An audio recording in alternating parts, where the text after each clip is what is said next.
अगर तू अपनी मम्मी के पर्स से 100 रुपए चुराता है और उससे 10 रुपए कमाता है तो तेरा रिटर्न ऑन इन्वेस्टमेंट कितना होगा? 10%? नहीं मेरे भाई, इट्स इन्फिनिटी। क्योंकि रिटर्न ऑन इन्वेस्टमेंट का फॉर्मूला है return divided by investment times 100।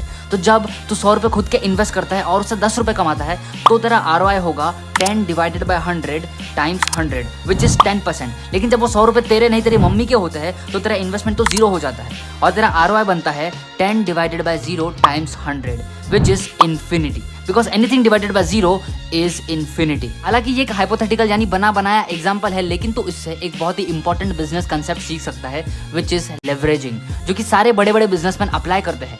Leveraging का सिंपल एक्सप्लेनेशन है किसी और के पैसे से यानी लोन लेके उसे इंटरेस्ट पे करके खुद मोटा पैसा कमाना। फॉर एग्जाम्पल एक बिजनेसमैन 1 करोड़ खुद के इन्वेस्ट करके उस 1 करोड़ से 10 लाख रुपए कमाता है तो उसका ROI होगा 10 lakh divided by 1 crore which is 10%। लेकिन जब वो बिजनेसमैन 1 करोड़ खुद के इन्वेस्ट करके बैंक से 50 लाख रुपए का लोन लेता है और उससे 20 लाख रुपए कमाता है और 5 लाख रुपए बैंक को देता है as a interest for the loan, तो बिजनेसमैन का नेट प्रॉफिट बचता है 20 lakh minus 5 lakh for the interest which is 15 lakh.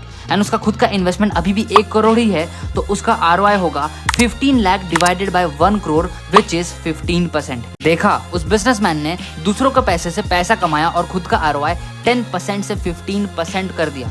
This is the power of leveraging. और अगर तूने इंस्टाग्राम पे नंगा नाच देखने की जगह फाइनेंस के इस कंसेप्ट को सीखा इस वीडियो को एंड तक देख के, तो कमेंट्स में फायर इमोजी डाल के जाना, because you my brother have a right business mindset. और अगर तुझे ऐसे ही बिजनेस और फाइनेंस में इंटरेस्ट है तो मुझे फॉलो करके जा।